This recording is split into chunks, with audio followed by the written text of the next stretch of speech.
we need to do a couple of things. We need to invest in improvements to our flood control systems, especially our sewer and stormwater systems.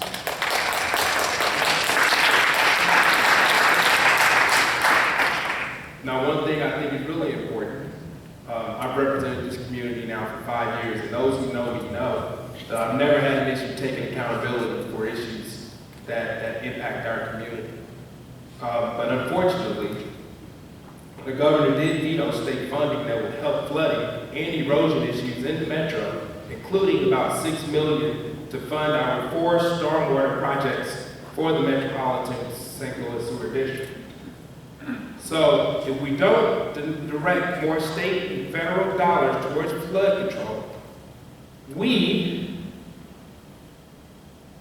y'all not listening to me, we will be left paying the price, Ellen. So either through higher property taxes, which I don't want that, higher insurance premiums, or higher damages. So, for example, I want you all to think about something. Just look at Florida. Both AAA insurance and farmers insurance recently announced that they would no longer be covering some homes and businesses in Florida because severe weather events have become too common.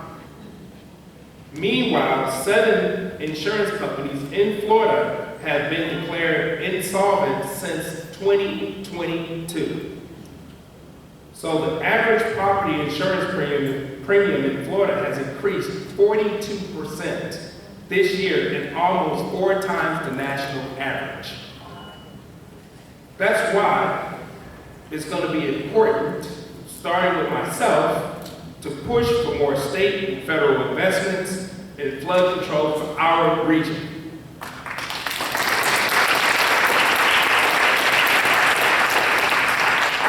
And one thing that I will always remind you, as well as anyone else in this state, this community right here is a part of the economic engine for the state of Missouri. Meaning that it is in the state's best interest to protect the people, property, and communities of the greater St. Louis region from flooding, starting right here in University City. Thank you so much.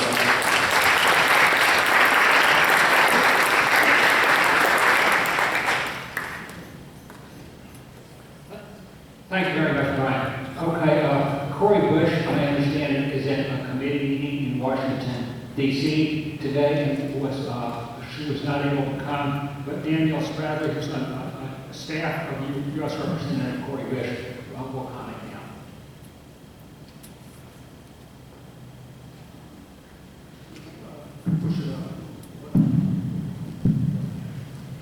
Good evening, everyone. My name is Danielle Spradley, and I'm the Outreach Director for Congresswoman Corey Bush. She's so sorry she cannot be here with you tonight, as there are important votes happening in Washington, D.C. She wanted to make sure that I shared with you the work she's been doing in Congress. 1 year after the flood that devastated so many here in St. Louis, we're still trying to pick up the pieces. We know that so many in our community are still hurting, still trying to fix homes that were damaged, waiting to hear if homes will be bought out, and for some, still trying to find permanent affordable housing. That is why she pushed so hard to secure federal assistance, and our office is still working to get more resources and funding to continue to aid in that recovery. This past March, Congresswoman Corey Bush secured over $82 million in disaster recovery for the St. Louis region through Community Development Block Grant and Disaster Recovery Grant funds. These funds are appropriated by Congress and allocated by the U.S. Department of Housing and Urban Development to rebuild disaster-impacted areas and provide crucial seed money to start the long-term recovery process. So she secured this funding by working directly with HUD Secretary Marcia Fudge to prioritize St. Louis during last year's appropriations negotiations. This funding can be used for a broad range of disaster recovery activities such as disaster relief, long-term recovery efforts, restoration of infrastructure, housing, and economic revitalization. Of the over $82 million secured for the St. Louis region, $425 million is set to be allocated to St. Louis County, and $834 million is to be allocated to St. Louis City. The July deluge caused $18 million in damages to St. Louis's Metrolink light rail network. Whole trains, station elevators, miles of track, and signal houses took significant damage. Through legislative and organizing efforts around last year's 2023 omnibus negotiation, she was able to secure $214 million in infrastructure investments for public transportation systems impacted by climate disasters nationwide, with over $27 million set to be announced in the coming days for St. Louis specifically. Many of us fear, and rightfully so, that this can and will happen again. I know this morning when I woke and heard the thunder and rain, I was immediately on edge and preparing for the worst. As the climate crisis escalates, communities like St. Louis will undoubtedly be hit with more flooding and extreme heat like we are seeing this week. That is why the Congresswoman is actively legislating to fight the climate crisis. The Congresswoman, along with Rep. Alexandria Ocasio-Cortez, introduced a Green New Deal for cities. This legislation would authorize $1 trillion in funding to frontline communities for climate mitigation, environmental justice projects including wind power procurement, clean water infrastructure, and air quality monitoring. It would support housing stability by conditioning funding to local governments to ensure they work with tenant and community groups to prevent displacement in communities receiving investment, and to prohibit false solutions like expanding fossil fuel infrastructure, which will only exacerbate this crisis.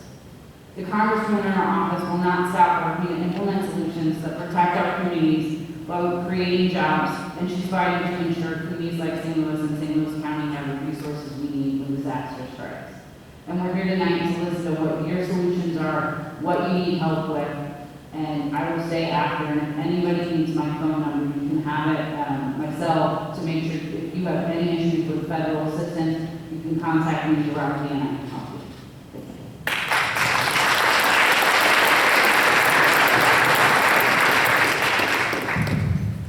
Danielle Stradley, thank you very much. Okay, Jeff Hales is a council person from Ward 1 in University City. Jeff?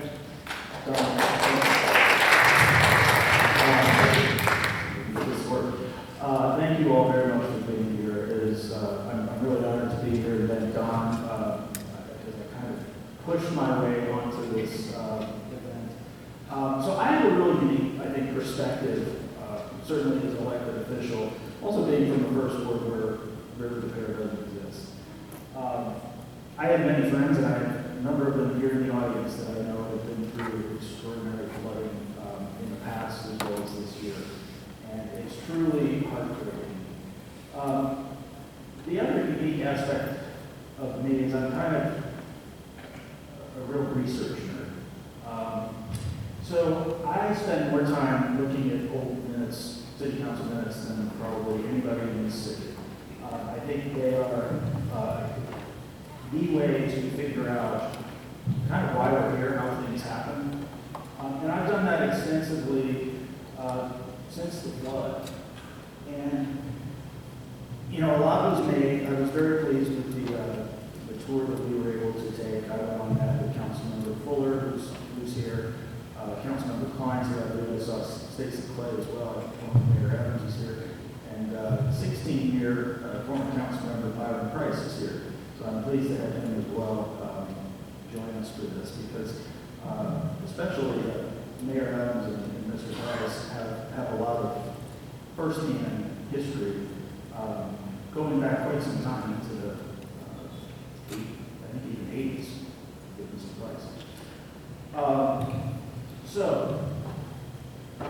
one of the issues that I think, as we're talking about what needs to be solved, the first thing, and this really came out of that tour on Thursday, July 6th, is, and Bob Chris talked about it, these obstructions, I do believe, absolutely have to be cleared. That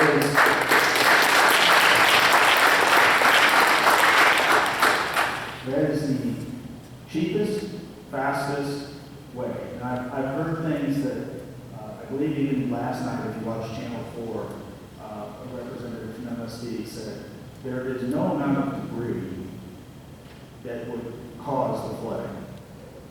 Now, or could cause flooding. You know, I think for those of you who have kids, I think you learn in elementary school about levers and blockages and creating beams. That causes flood. I don't buy that. I'd like to know the analysis that goes into that assessment. But I think it needs to get cleaned up.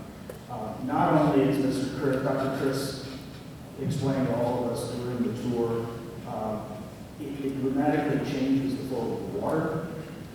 It slows it down. It causes it to back up. And when you look at those pictures of the amount of debris in the tunnels, I think you have to wonder how long it's been there, how it got there. But at the end of the day, you know, I think of the amount of debris that we saw under the Brody Bridge, under the Hanley Bridge, which that really truly was like a dam under the Hanley Bridge. That debris is entering the tunnel too. And the idea that it's not getting hung up on those giant concrete blocks doesn't make any sense to me. And it does, I do wonder, why was this so much worse? I understand it was the worst flood in 100 years, the worst rainfall. But that's why I asked the question on that Thursday. What is the maintenance program for the concrete channels and the tunnels, which MSD claims responsibility for?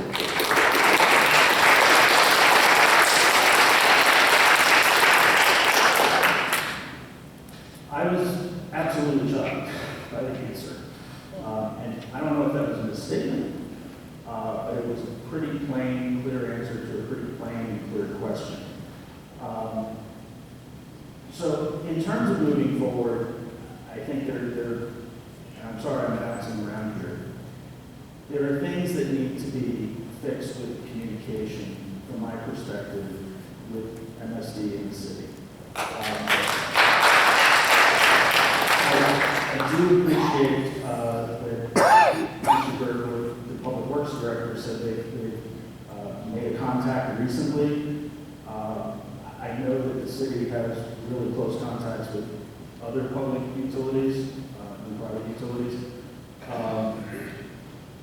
But the communication, I think, is broader than just being able to pick up the phone. So after the flood, I think it was January or February this year, in I believe a council meeting, I asked for a meeting with MSD, a study session. That was scheduled May 8th. I was really appreciative that representatives from MSD came. And so going back through some of these minutes, on September 22nd, 2008, there was a council meeting following the big floods out here. And Councilmember Price, in the minutes, inquired about the debris in the channel and who's responsible for it. And Mr. Holscher at the time was not the CEO, was the chief engineer. And his response was, it's MSD's responsibility. Pretty plain statement. I understand Mr. Holscher's response was he thought that was maybe taken out of context. The minutes from that time were pretty clear. Now, I also am very happy to have called Mr. Price, Byron Price, my friend. I reached out to him, I sent him the minutes, and he confirmed to me that that's precisely the context of the conversation. And then went on to recount some other conversations later on in the minutes from that meeting. So later on in the meeting, Mr. Fuller asked the question of, how do we get rid of this debris? And I was really thrilled with the answer. Mr. Holscher said, if the city staff would contact us, we'll come take care of it. That was always my expectation. And it sounds like some of that has been cleaned up. So that was on May 8th of this year. Okay, we're seeking clarity here. Trying to understand the expectations, what their responsibility is, what our responsibility is. And then you fast forward to this tour on July 6th, and we're standing under the Brody Bridge with his assistant director of operations, who looked at that tree that they've now removed, and she says, we don't remove this. This is not our responsibility. And so when we're talking about communication, there has to be a clear expectation of what the policy is. Because this is not just an issue for you city, it's an issue for you. It's an issue for all of us. Where are the boundaries of what the city, what MSD is responsible for and the city is responsible for? I know that when we pull out here tonight, we drive down Balsam, we're on U City Street. U City is responsible for taking care of that street, for maintaining that street, for doing everything with that street. But when we get to Hamlin, that's a county street. That's not our responsibility. That's the kind of clarity that I think the city and every city in the region needs to know. Now, I've got other questions myself tonight, but I really appreciate everybody on this panel, particularly my good friend Senator Williams, who is always available to every council member and mayor of the city and staff. We have been tremendous. And I cannot thank both him for his help with this detention basin project, which I believe started back in late 2020, as well as the support the city received from Congresswoman Bush's office for that project. It is a really quite bold project, one of the biggest stormwater mitigation projects the city has ever addressed. So I have 1 minute left. I think I'll just leave it at that for right now. I don't know if Don will let us ask some future questions as well, but I'm certainly interested in hearing from everyone first.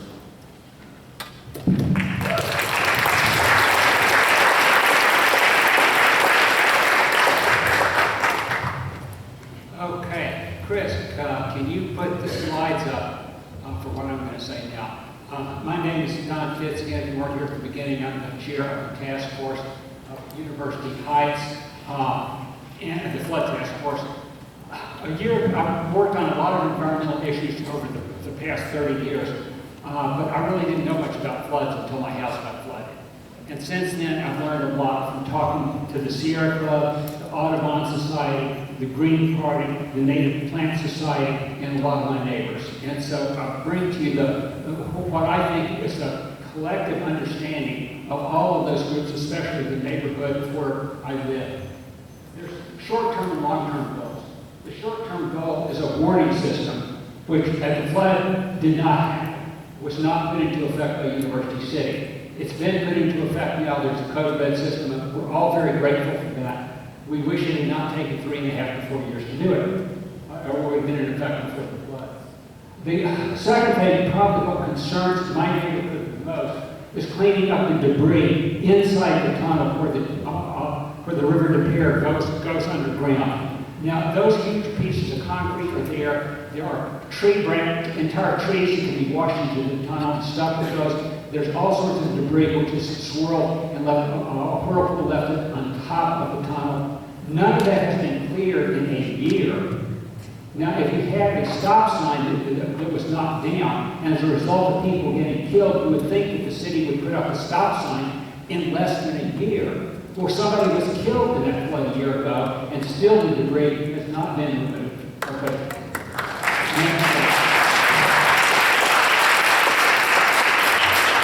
The next thing that absolutely sad to me was when we got money from FEMA, we were told we had to have flood insurance. Well, I paid about $1,000 a year for my regular home insurance, and FEMA told me that to get flood insurance would cost $4,000 a year. So I trimmed it down as much as I could, got as high as the deductible, covered as little as I could, and got it down to $2,000 a year. I call that insurance punishment. And if you've ever had to pay money for car insurance, the only thing you pay money for the person who sold it to gets a punishment if you ever use what you paid the money for. Now, however bad it was for me and my family, it was a lot worse for low-income people. I think everybody in my block got their car insured. Everybody I talked to got their car insured and got a new car.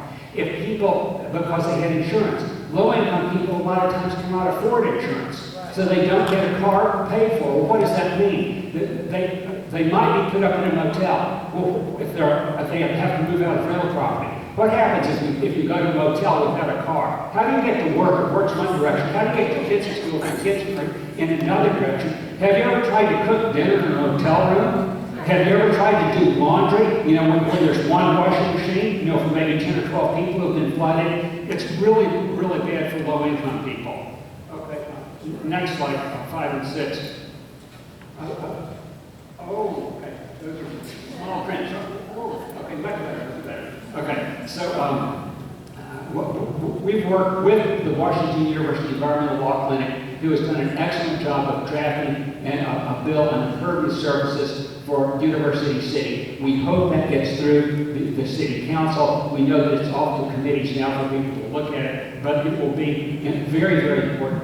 This is small font here, but we know that this is super important for those people living near Groby Bridge, because if you've ever driven down Olive, you see that enormous spread of impervious surface, the parking lot, which one person told me took up 14 acres.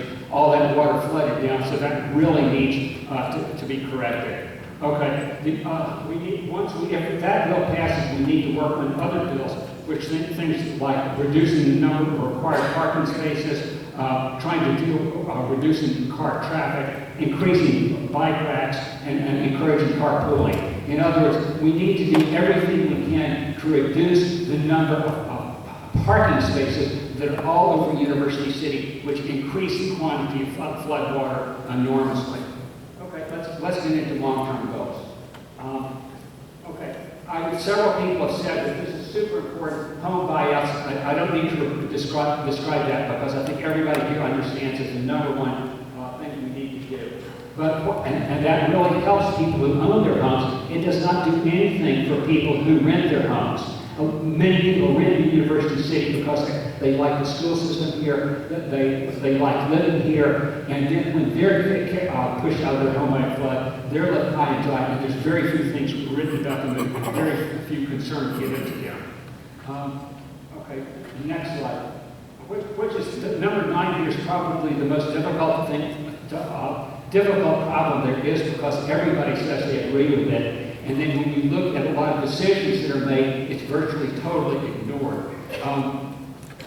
There's a lot of discussion about money for buyouts, and a lot of discussion for money to help people and restore things, which is all very good. But if you're not talking about restoring the river system, you're going to have the same problem occur time after time after time, 20, 30, and 40 years down the road. And this is what the Plant Society has really taught me. One of the first things we need to do is look at the river de Pere and see how much of it is concrete, where that concrete can be removed. That much of the channelization of the river de Pere never should have been done over the last 125 to 150 years. Probably the first rule of environmentalism: if you find yourself doing something stupid, stop doing it. That was stupid. Okay, our forefathers made that decision. Let's not repeat it. Let's immediately say you cannot build buildings right next to the river de Pere. I mean, that's really a dumb idea. Okay, and we need to remove as much of that as possible. Okay, let's look at the next slide. We need to restore the floodplains. The river banks used to be very wide. Now they're very narrow. The water doesn't have any place to go but up and out. The last mention is just my concern about my shorthand for climate change. We have I'm maybe the only person in University City who really didn't like the Costco to go in, and for 3 blocks of people to be pushed out of their homes.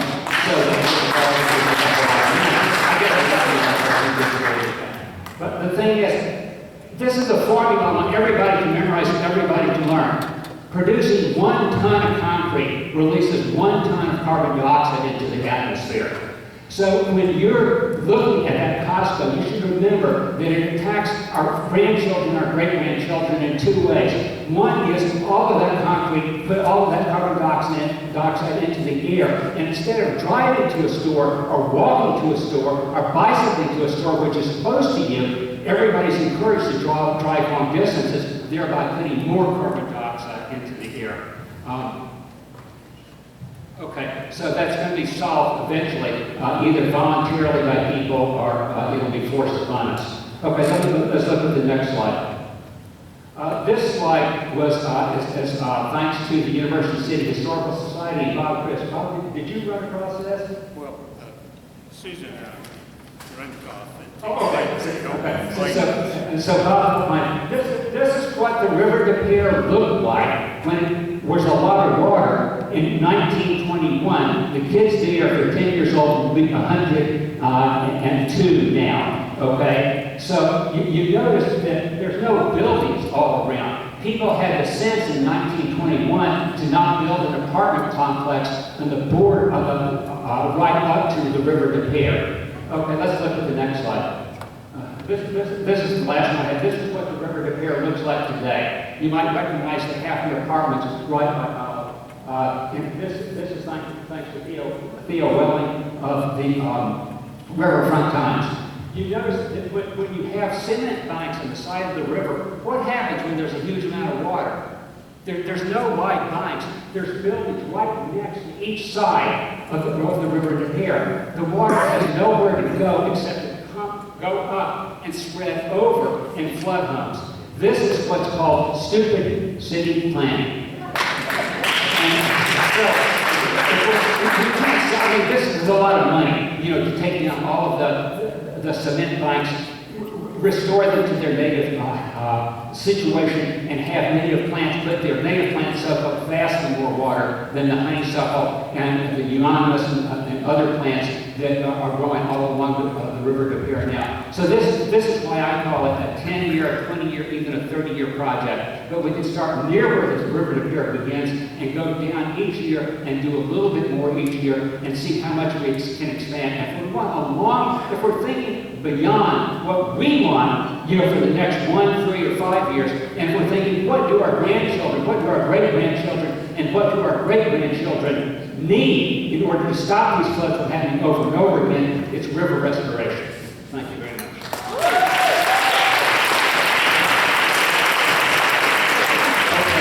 If you have a question or comment, why don't you get in line here by the microphone, and I'm going to recognize Ellen Byrne first.